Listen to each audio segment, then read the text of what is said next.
Hey guys, welcome back to the Bruce Williams channel. In this video response, I'd like to address a viewer of my channel, Buck, who is a 23-year serving firefighter in Texas, who really enjoys sport watches, tool watches, dive watches. This is his collection. I'm going to reference my notes here. He has a Sinn U1, a Seamaster Professional ceramic with the wave dial, chrome dial, which is one of my favorite Seamaster iterations. And then he also recently bought the Tag Heuer Nightdiver, which I have also reviewed recently and think that is a dang cool watch. So obviously he likes tool divers. He likes watches with great low light luminescence, scratch resistance, anti-magnetic properties, a number of different things found here on these three divers. And these watches he wears as a firefighter. He doesn't let them sit in a safe. He wears his watches. And I like that. But Buck is considering two different watches, one from Tudor, one from Omega. He's looking at the Pelly versus the Speedy. And he's asking my opinion here, and I'm happy to share my opinion. And guys, in the comment section, please place your suggestions, your ideas, your reasoning, your experiences for Buck to peruse through. And I would appreciate that. Now, he's looking at the Blue Dial Pelagos and the 3861 Metis Certified Speedmaster Professional. Now, one of them costs roughly $4,000. One of them costs roughly $7,000. So the Pelly is the more affordable at $4,000, and the Speedmaster is the more expensive at $7,000. And is the Speedmaster worth $3,000 more than the Pelagos? That's one of the questions. Will he get tired of the overlap if he buys a Pelagos, which is a straight up tool watch, one of the best tool divers out there?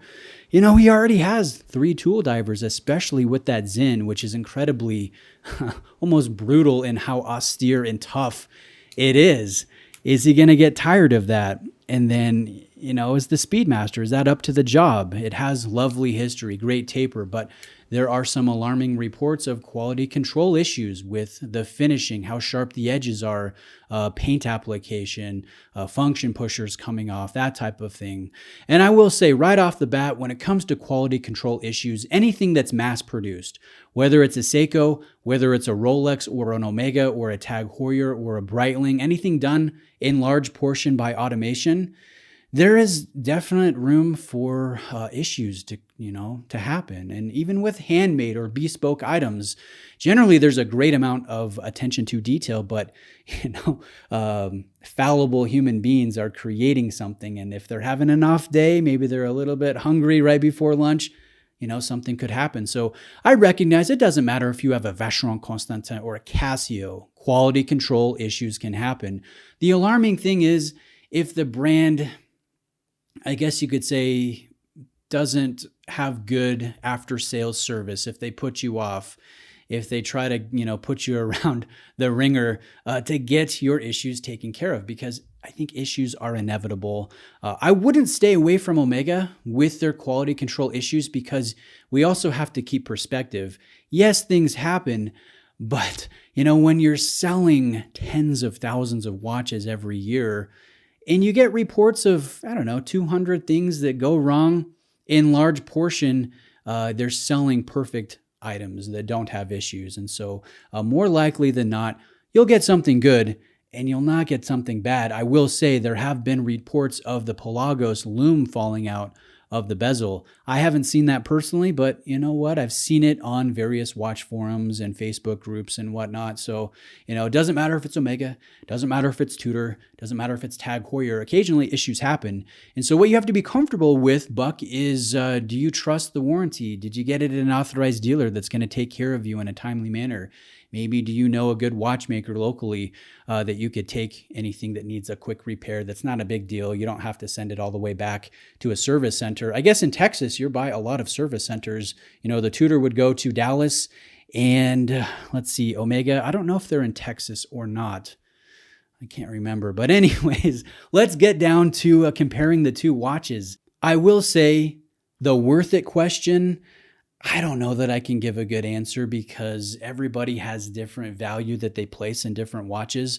Some person could go, absolutely, the Speedmaster. You can't buy anything else but the Speedmaster. The Pelly isn't even on the same level. Definitely go Speedmaster. They can be vehement in their support of one watch, and equally so, there can be another watch enthusiast that is as set in his opinion as the person that contradicts them. So, I mean, two different things.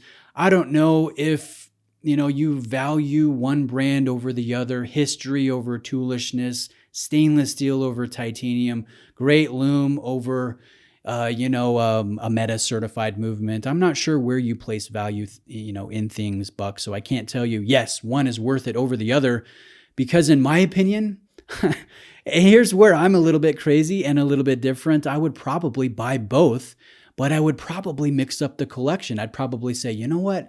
I want both. I don't want to have to choose between one or the other. So what I'm going to do, I'm going to sell the Sinn. I'm going to get the Pelly to be its new toolish replacement.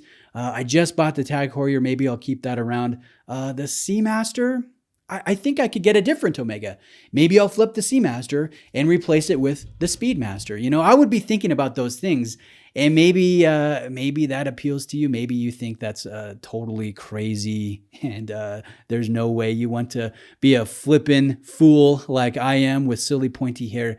That's totally fine. So I will say you could go one of two ways. You could try to branch out and diversify a little bit. And in that instance, Buck, I would go with the Speedmaster. I'd spend that extra $3,000 and I'd get a chronograph. You already have awesome dive watches. Get a chronograph, get something with history, get something with a lovely tapering bracelet. And I will say the Speedmaster doesn't give you the feeling that you're getting an uber luxury product like the Seamaster does, that you have the chrome dial. The Speedmaster, painted appliques, kind of a matte texture.